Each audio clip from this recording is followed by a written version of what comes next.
আপনারা অনেকেই আমার বাবার বাড়ির ব্লগ অনেক বেশি পছন্দ করেন। এর আগে যতবারই আমার বাবার বাড়ির ব্লগ দিয়েছি সবাই অনেক বেশি পছন্দ করেছেন। আমি যেহেতু চট্টগ্রামে থাকি, আমার বাবার বাড়িতে যাওয়ার বছরে আমার 2বার থেকে 3বারের বেশি সুযোগ হয় না। তো এইবার আসলে ওভাবে ব্লগ করা হয়নি, ছোট ছোট কয়েকটা ক্লিপ রাখা হয়েছিল, সেগুলোই আজকে শেয়ার করছি। গ্রামে গেলে শ্বশুরবাড়িতে আগে যাওয়া হয় বা থাকা হয়, ওখান থেকে তারপর আমাদের বাড়িতে এসে ওখান থেকে চট্টগ্রামে চলে আসি। তো আমরা শ্বশুরবাড়ি থেকে মাসুদ সহই এসেছি। এসে কয়েকদিন আমাদের মনে হয় 2 দিন ছিলাম আমাদের বাড়িতে, তারপর আবার চট্টগ্রামে চলে আসি। 5টার পরে রওনা করে আমার শ্বশুরবাড়ি থেকে আমরা আমাদের বাড়িতে যেতে যেতে অলমোস্ট সন্ধ্যায় হয়ে যায়। তো আম্মু একটু শরবত টরবত সার্ভ করে। অনেকে হয়তো বা জানেন, অনেকে হয়তো জানেন না। আমার কিন্তু বাবা মা দুজনেই বেঁচে নেই। আমার আব্বু মারা যায় হচ্ছে 2019 সালে, আর আমার আম্মু মারা যায় 2009 সালে। আর এখন যিনাকে আম্মু বলি উনি হচ্ছেন আমাদের স্টেপ মাদার। 2009 যখন আম্মু মারা যায় আমরা 3 ভাই বোনই অনেক ছোট ছিলাম। তারপর হচ্ছে আব্বু আবার বিয়ে করে।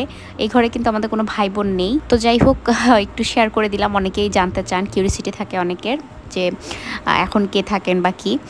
তো এই তো সকালবেলা, রাতে তো আর কোনো ক্লিপ নেওয়া হয়নি। আর এটা হচ্ছে সকালবেলা পরের দিন নাস্তা টাস্তা করে আমি আর মাসুদ বেরিয়ে পড়লাম। আর এইটা হচ্ছে আমাদের বাড়িতে ঢুকতেই কবরস্থান। এখানে এখন টোটাল 3টা কবর আছে, আমার আব্বুর, আমার আম্মুর আর আমার দাদুর। তো চাটা আমরা সেদিন বাসায় খাইনি, আমরা বাজার করতে বেরিয়েছি। তো সেখানে একটা হোটেলে ঢুকে আমরা চা খেয়ে নিলাম আমি আর মাসুদ। এরপরেই তো গ্রোসারি শপিং, মাছ বাজার সবকিছুই করব। আর এই প্রথম মাসুদ আমার সাথে হচ্ছে আমার বাবার বাড়ি থেকে আমার সাথে বাজার করতে বেরিয়েছে।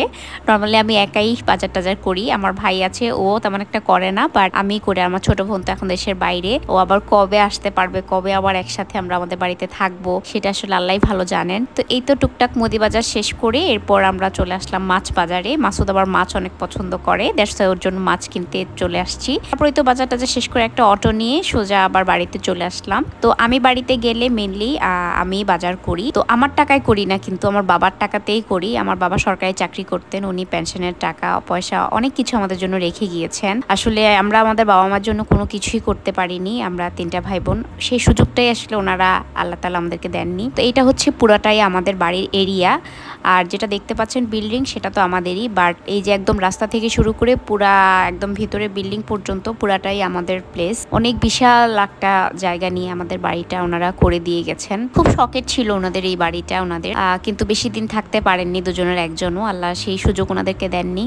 আমরাও থাকতে পারি না ওরকম, হয়তো বা ঈদে 2বার যাওয়া হয়, বছরে হয়তো বা সর্বোচ্চ 15 থেকে 20 দিন যদি টোটাল যোগ করি। বিকালে একটু ছাদে গিয়েছিলাম, ছাদেও টুকটাক গাছ টাছ আছে লাগিয়েছেন আম্মু। আর এই পেয়ারা গাছটার অনেক বয়স, আমাদের বাড়ির যতদিন বয়স আই থিঙ্ক এই পেয়ারা গাছটারও এতদিন হবে। আমাদের বাড়ির একদম পাশেই কিন্তু একটা নদী আছে, এটা হচ্ছে ডাকাতিয়া নদী। আর এই ক্লিপটা নিয়েছিলাম আমার নানুর বাড়িতে গিয়েছিলাম বিকালে, নানুর সাথে মাসুদ দেখা করতে গিয়েছিল। আর এইটা একটা কিউট বিড়াল অন্য একটা বাসার, বাট মান্না মায়াজ খুব আদর করছে গিয়ে, তো সেই জন্য ওরা এসে বসে থাকতো আর কি। এর বেশি ক্লিপ আসলে ওভাবে নেওয়া হয় নাই, রাখা হয় নাই। তো এই তো মোটামুটি এই ছিল আজকের ছোট্ট একটা ব্লগ। সবার কাছে কেমন লেগেছে কমেন্টস করে জানাবেন। আর আমার বাবা মার জন্য সবাই দোয়া করবেন। সবাই ভালো থাকবেন। আল্লাহ হাফেজ।